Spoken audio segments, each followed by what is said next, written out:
কি কি অসুবিধা আপনারা ফেস করেছেন এবং বিল্ডিং কোড তো নেই আমরা জানি, এবং কোনো মানে তাদের সাবধানতামূলক কোনো পদক্ষেপ ছিল কিনা আগে থেকে? আপনাদেরকে ধন্যবাদ। আমরা আজকে 4:42 মিনিটের সময় আমরা খবর পাই যে রহমতগঞ্জের এদিকে পুরানো ঢাকার ডালপট্টিতে আগুন লেগেছে। তো সাথে সাথে আমাদের nearest fire station Lalbagh station এখানে মুভ করে, এবং লালবাগ স্টেশন এখানে পৌঁছানোর পর আগুনের ভয়াবহতা দেখে আমাদের আরও এর পাশাপাশি আরও আমাদের হাজারীবাগ, পলাশী ফায়ার স্টেশন এবং সিদ্দিক বাজার ফায়ার স্টেশন থেকে মোট 60টি ইউনিট এখানে আসে। এবং আপনারা এই পুরানো ঢাকার রাস্তাঘাটের অবস্থা জানেন, এই রাস্তায় গাড়ি আনা খুবই কষ্টকর, এবং আমাদের বড় একটা আমরা বিশেষ পানিবাহী গাড়ি নিয়ে আসছিলাম, ওই গাড়িটা খুব ঘটনাস্থলে আমরা পৌঁছতে পারে নাই। তো আমাদের পানিবাহী গাড়ি থেকেই যে কটা পেরেছি আমাদের কষ্ট করে হলেও অনেক দূর থেকে লাইন খুলে আমরা আগুনটা নিয়ন্ত্রণের চেষ্টা করি। এবং এই বিল্ডিংয়ের অবস্থা দেখছেন যে এই বিল্ডিংয়ের মধ্যে যারা থাকে আমার মনে হয় না তারাও এটার ভিতরে রাস্তাঘাট চিনে। কেউ বলে জানালা দিয়ে ঢুকেন, কেউ বলে দরজা কেটে ঢুকেন, এক একজন এক এক রকম কথা বলে। তো যাই হোক, আমাদের ফায়ার ফাইটাররা ঝুঁকি নিয়ে কাজ করে, আপনারা জানেন সেই ঝুঁকি নিয়েই 3টা বিল্ডিংয়ের মধ্যে উঠেছি আমরা। 3টা বিল্ডিংয়ে উঠে আগুন আমরা নিয়ন্ত্রণের চেষ্টা করছি, এবং অনেক কষ্ট করে হলে আগুনটা আমরা নিয়ন্ত্রণে নিয়ে আসছি।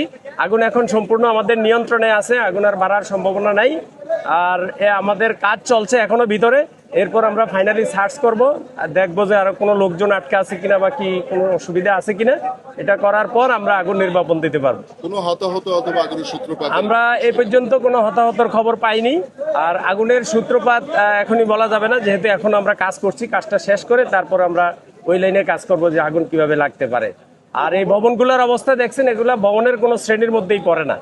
তো যাই হোক, কিছু টিন, কিছু পাকা, কিছু সেমি পাকা, তারপরে একটা থেকে আরেকটা যাওয়ার জন্য কাঠ দিয়ে সিঁড়ি, যেদিক দিয়ে এদিক এক বিল্ডিং থেকে আরেক বিল্ডিং এ জায়গায় সেই সিঁড়ির মধ্যেই আগুন ছিল।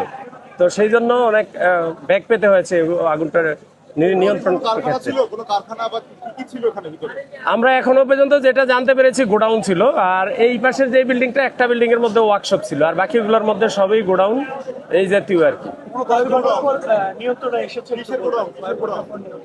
জি, আমরা 4:42-এ আমরা মেসেজ পাই, 48-এ এখানে এসে আমাদের প্রথম টিম পৌঁছে, আর 6টায় আমাদের আগুন আমরা নিয়ন্ত্রণে নিয়ে আসছি। প্রায় 1 ঘন্টা 5-7 মিনিটের মধ্যে আগুন নিয়ন্ত্রণে নিয়ে আসছি। আমাদের 7টা ইউনিট আসছে, বাট 2টা ইউনিট স্ট্যান্ড বাই ছিল, 5টা কাজ করেছে। ভাই, বছরখানেক আগে আপনার একটা ইন্টারভিউ নিয়েছিলাম যে এই পুরান ঢাকার যে ফায়ার সার্ভিসের গাড়ি আসার যে সংকট, তো বছরখানেক পর কি মনে হচ্ছে সেই সংকট এখন আছে? এই সংকট এখনো বিদ্যমান আছে, বাট আমরা চেষ্টা করে যাচ্ছি, আমরা গণসংযোগ করি, আমরা বিভিন্ন প্রচারণা চালাই। বাট এখানকার যে পরিবেশ বা ব্যবসার যে সিচুয়েশন, আমার মনে হয় না এরা খুব বেশি উন্নত হতে পারবে বা একটু ভালো করতে পারবে। ভিতরে কোনো দাহ্য পদার্থ ছিল? সবই তো দাহ্য পদার্থ। গোডাউন ছিল, ডালের গোডাউন, ব্যাগের গোডাউন, বিভিন্ন রকম প্লাস্টিকের গোডাউন। আমি মোহাম্মদ সালেউদ্দিন, উপপরিচালক, ঢাকা বিভাগ, ঢাকা।